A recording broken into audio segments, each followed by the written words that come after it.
LPG cylinder booking ചട്ടം May 1 മുതൽ മാറും. മെയ് 1-ന് LPG സിലിണ്ടർ വില കൂടാനും സാധ്യതയേറെ. ഇറാൻ-US സംഘർഷ പശ്ചാത്തലത്തിൽ ഹോർമുസിലൂടെയുള്ള ചരക്കുനീക്കം പ്രതിസന്ധിയിലാണ്. ഇതാണ് ഇന്ത്യയിലെയും LPG വിതരണത്തിന്റെ താളം തെറ്റിച്ചത്.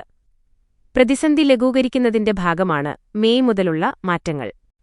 പുതിയ ഗ്യാസ് സിലിണ്ടർ ബുക്ക് ചെയ്യാവുന്ന ഇടവേള നഗരമേഖലകളിൽ 21 ദിവസത്തിൽ നിന്ന് 25 ദിവസമാക്കിയതാണ് പ്രധാന മാറ്റം. അതായത് ഒരു തവണ ബുക്ക് ചെയ്ത ശേഷം അടുത്ത ബുക്ക് ചെയ്യാൻ 25 ദിവസം കാത്തിരിക്കണം. ഗ്രാമങ്ങളിൽ ഇത് 45 ദിവസം വരെയാണ്. അതായത് സിലിണ്ടർ ബുക്കിംഗ് മുൻകൂട്ടി പ്ലാൻ ചെയ്തില്ലെങ്കിൽ ഉപഭോക്താവ് പാടുപെടും.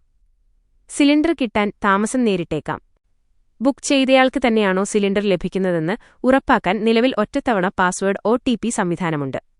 ഏതാണ്ട് 98% ബുക്കിംഗുകളും ഓൺലൈൻ വഴിയാണ് താനും. ഇങ്ങനെ ബുക്ക് ചെയ്യുമ്പോൾ ഒരു OTP ലഭിക്കും. ഇത് ഡെലിവറി ഏജന്റിന് കൈമാറിയാലേ സിലിണ്ടർ ലഭിക്കൂ. 21 ലക്ഷത്തോളം സന്തുഷ്ടരായ ഉപഭോക്താക്കളും 2 ലക്ഷത്തോളം തിമിര ശസ്ത്രക്രിയകളും പൂർത്തിയാക്കിയ മലബാറിലെ ഏക കണ്ണാശുപത്രി Al Salama high hospital, hospital road, Perinthalmanna.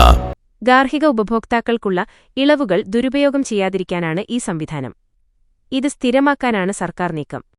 പ്രധാനമന്ത്രി ഉജ്ജ്വല യോജന പ്രകാരമുള്ള ഉപഭോക്താക്കൾക്ക് ആധാർ അധിഷ്ഠിത നിർബന്ധമാക്കി. ഇനിയും KYC പ്രക്രിയ പൂർത്തിയാക്കാത്തവർ ഉടൻ ചെയ്യണം. ഓരോ സാമ്പത്തിക വർഷവും ഒരിക്കൽ ഇത് ചെയ്യണം.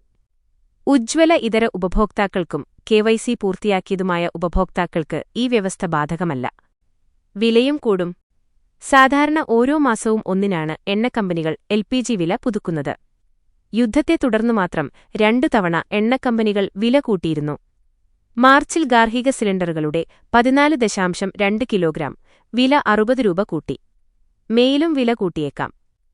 നിലവിൽ 922 രൂപയാണ് തിരുവനന്തപുരത്ത് വില. വാണിജ്യ സിലിണ്ടറിന്റെ 19 കിലോഗ്രാം വില മാർച്ചിൽ 144 രൂപയും ഏപ്രിലിൽ 200 രൂപയും കൂട്ടിയിരുന്നു. ഇതിന്റെ വിലയും കൂടാനാണ് സാധ്യത.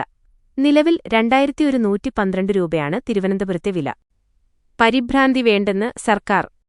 രാജ്യത്ത് ക്രൂഡ് ഓയിൽ, പാചകവാതകം എന്നിവ ആവശ്യത്തിന് സ്റ്റോക്കുണ്ടെന്നും പരിഭ്രാന്തി വേണ്ടെന്നും കേന്ദ്ര സർക്കാർ വ്യക്തമാക്കി. പെട്രോൾ പമ്പുകളെല്ലാം സാധാരണ നിലയിലാണ് പ്രവർത്തിക്കുന്നത്.